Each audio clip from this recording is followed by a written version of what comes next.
going on, guys? It's Spark. Oh, fuck. Hold on. Alright. So there. They changed the whole Elgato layout now, so I have to try and figure that out. And I'm also retarded, so I don't know how to work it with the way I used to work the old layout. Oh well. Because I used to do it in a different whatever. I'm not gonna go into that. So, this is a guide for Hel, I guess, or review and in some sorts as well. A lot of people see this god as shit, and I don't know why. It's fucking ridiculous. She's almost never played in the competitive scene. Every single time I've seen a tier list, she's always been like B, C, you know, and sometimes even D. It's ridiculous. Like I don't know if like they just don't know how to play her right, and I guess that's all I could think of. I mean, honestly, Hel is an extremely powerful mage, and I don't know if it's the way that they don't know how to build her, or if they just don't know how to play her correctly. So I don't usually like to go over the abilities too much because if you play Hel, you know her abilities. You can fucking read them, you know. Bada bing, bada boom. Right? Her one, if you don't hit it, you're not going to do enough damage to kill him. Although, yes, you do take away chunks with this repulse in the dark stance. You know, it's extremely powerful. Alright, whatever. She doesn't have an ult. Nobody gives a shit about that, right? It's like an Uller, but, you know, a billion times better because you have healing. Anyway, so pretty much her main combo, if you know, you need to know this. So, you hinder, right? Which is the dark stance too. And that adds a slow by 25% and a debuff because they have their protections reduced. Then you take away about half their health with the repulse. Hit them with the decay, and that should just about kill them. And then you switch into light stance and just kill them with the restoration. So it's what, 2, 3, 1, then 4, then 1. If you're on PC, I guess. I don't know. It all depends on, you know, what your whatever. What your layout is on Xbox, I guess. Or now they're bringing it to PS4 as well. Anyway, so that alone does a crap load of damage. It will pretty much kill anybody. And she has, you know, a lot of, not just a lot of damage to her as a mage, she also has a lot of utility. It's, you know, she is one of what? I want to say 3 or 4 mages, or not mages, but one of the 3 or 4 gods in the game that can actually not only make herself CC immune, but also her teammates. And that's like a massive thing. So, I mean, I think she's the only one that can do an entire team if they're all grouped together. And it's pretty decent AoE, the cleanse. I mean, Afro can do that with her ult to help out one other person. About 2/3 of the god in the game can probably just CC immune themselves with their ults. Who else? I could have swore, Jeb can make, one person, he can cleanse one person. But, man, why am I blind? Jeb can, like, cleanse one person, but it's if they're already CC'd, like, if they're already taunted in or something like that, you know. And that's just, like, it doesn't legitimately make them CC. It gives them shield, which is great now. But, you know, it doesn't make them CC immune for, hold up, I believe it's 1.3 seconds at max rank. Yeah, 1.3 seconds. That's pretty crazy. That's almost a that's like what 0.7 seconds off beads. You know, so you have every 10 seconds if you don't buy cooldown, you have beads every 10 seconds, which means you're never getting pulled by Ares, unless it's like level 1 where you have 0.5 seconds. That's going to be incredibly hard to hit, but whatever. You're never getting pulled by Ares. This Amaterasu with her ult, you can predict the third hit, boom, cleanse it right there. So you're never getting stunned by her, you know. As long as you know when to place it, I mean, you're obviously still going to get hit by some stuff, so Purification Beads is never a bad buy on really any god. Um, but I mean, you're never going to take the full duration of a root. You're going to get rooted and you're just going to cleanse it right away.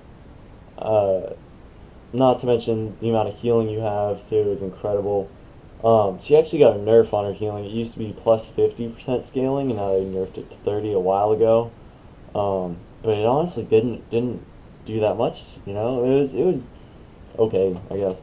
But like it was a nerf, but it wasn't like didn't destroy her completely.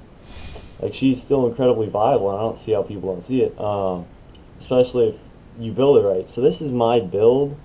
You can obviously change it up however the fuck you want. This is before season 3. So with season 3 coming, I'll throw some items that you might want to look for.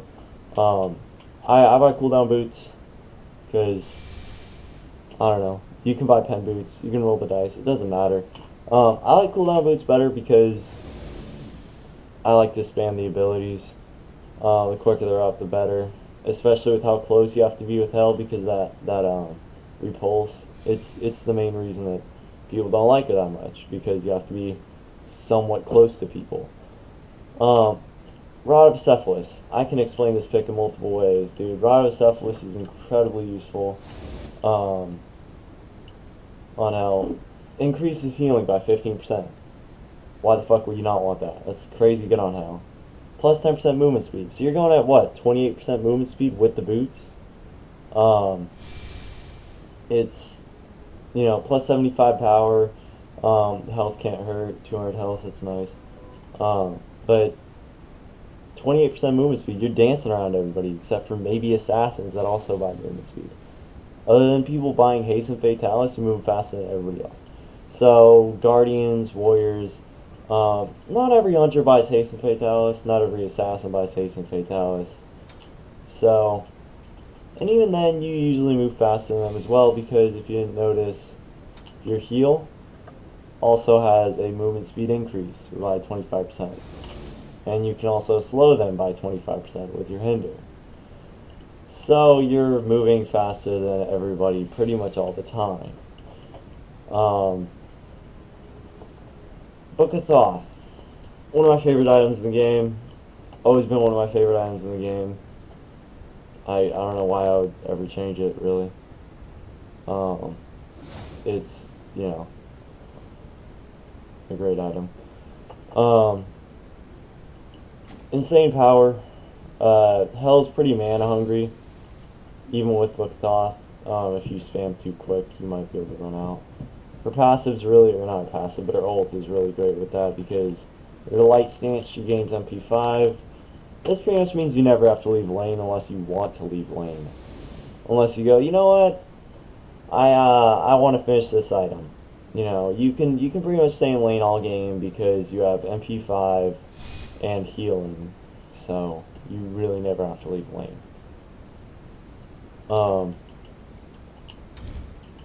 Then you're gonna want some protection. I would recommend a multi-protection item like that. A lot of people tend to go Breastplate of Valor for some reason. I mean, it gives you physical protection and mana, which is great with Book of Thoth, if you didn't know. But cooldown reduction, always good. But that's only against physical people. What about mages or guardians? Guardians don't do a whole lot, but you can build a damage mirror and fucking rape everybody in the game. But I'd just say a multi-protection item. Grab a, I don't know why I'm looking there. grab like Hide of the Urchin. I get Spirit Robe because cooldown reduction. The passive's pretty good too. Um, yeah. Um, Hide of the Urchin's pretty powerful though. In the next when the next update comes, it's already there for you people that are already on PC. But when it hits Xbox, I'm gonna switch up the build just a tiny bit because I will put I believe it's Mantle of Discord in there. It's pretty much like this item because some of these items are getting a nerf, so you're not gonna get 30% cooldown out of this build if you're on PC. For example, these boots, they're getting a 5% cooldown reduction nerf, so it's only going to be 10% cooldown reduction on those. And the Spirit Robe, I believe, is also getting a nerf. But the Mantle of Discord is the one I'll be replacing it with because it costs a little bit more, 3,100. So, you know, it's a hefty amount. But instead of 40 and 40, you get 60 physical and 60 magical, and 15% cooldown reduction. And then the passive is, if you take damage below 30% of your health, you unleash a shockwave that stuns all enemies within a range of 20 units for 1 second, and you gain CC immunity for 1 second. This effect cannot be triggered more than once every 90 seconds. Alright, so, you know, it's pretty powerful. You know what, it's like 700 gold more almost. So, you know, pretty good, you know, 640, whatever. Then by now you're gonna want some pen probably. Cause you're a burst mage, almost all burst mages do better with, the obsidian shard. They're gonna nerf the spear, so it's pretty much gonna make it not viable for any burst mages anyway. So, yeah, most, like 99% of burst mages do better with the obsidian shard, except for maybe Poseidon. Poseidon probably does better with the spear, but they're gonna nerf that, so I don't know if Poseidon would still be better with spear. I mean, obviously with tick damage mages, you really don't have a choice. It's always spear. Anubis is always spear. All punch spear. Afro spear, you know. But whatever. And with the next patch, you might actually want to think about just scrapping that penetration item altogether, spending another 1,700 gold and picking up Spear of Desolation. You only get a flat 20 pen, but it's going to increase your power by a whole shitload. It's something I want to try out. You're not going to have as much pen, but you're going to have a lot more power. So you'll shred the smaller targets easier. The bigger target's going to take a little more time though. Don't quite know if that's worth it though. The Ratatouille, always in every single mage build, you gotta build Ratatouille. There's no reason not to build it. Unless, I don't know. I honestly don't know. There's no reason not to build that item. Actives, you can buy whatever you want. They're changing actives in the next update anyway. So, sprint, purification beads, always good. Aegis, always good. I believe it's called, what is it? It's like, man, what is it called? It's like seclusion or something like that? I don't even remember. I'm sorry, I'm butchering it. It's called something different in the new update. I can't remember. Oh well, I give up. I want to say it starts with an R, but I don't know. But yeah, honestly, Hel is extremely undervalued by everybody. Fun fact, if you look on the Smite Guru, she is the least picked mage in the game. And that's ridiculous. With all that she brings, all the utility, like, okay, yeah, you can say, oh, well, Janice, he's a great utility guy. You can put the portal on the ground, or you can put it on the wall. You don't know what he's gonna do. Yeah, but he's got a long cooldown on that portal. So, and yeah, 4 abilities. Great job, buddy. All you got is 4. I got 6 abilities over here. Yeah, great for team mobility and everything. He's got a lot of burst with that, damn, Unsealed Vortex, It does a lot of burst. Probably I don't want to say the most powerful burst damage ability in the game, but it's up there. I don't know. 330 plus 70% scaling. Plus, if you have both of them, it's another like 30% or something like that. I don't know. Raw Celestial Beam's up there too. Anyway, yeah, so it's, but, even with all that, even with all Janice's mobility that he brings to the table, it still doesn't match Hel's mobility. Because she buffs everybody's movement speed by 25%. Alright, not as much as Janice's buff, because his is 40%. For everybody that goes through his portals and over his threshold, I believe. But she also heals them. Plus, so it's the heal of 180 plus 30%, plus another 15% if you buy Rod of Acephalus.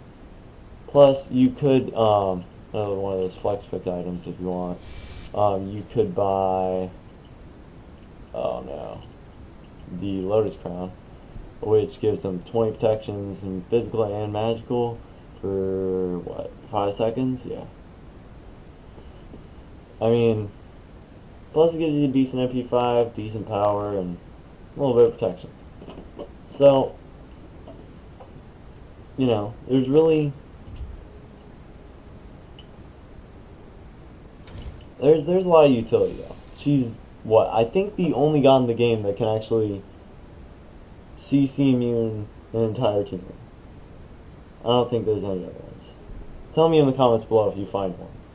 Because I know there's other gods that can CC immune other people, but I don't think they can CC immune an entire team.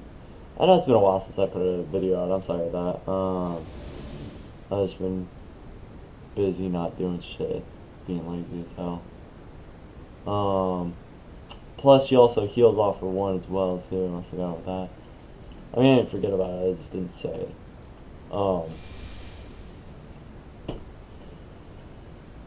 Honestly, I don't know why she's not picked more. She is the most underrated god in all of Smite.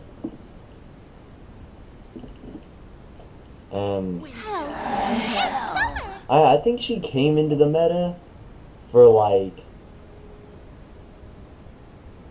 I want to say like a week or so, or maybe a month or so, or something like that. She came in the meta for a short time, and then got nerfed, and was out of the meta. And I was like, damn. There's really no reason for, it was like a tiny nerf, whatever. Anyway, I hope you guys enjoyed the video. I hope you learned something useful. I hope you guys actually learned how to play Hel, because she's an incredibly useful god that does not get enough time in the spotlight. Yeah, I hope you guys enjoyed the video, and I will see you guys later. Peace.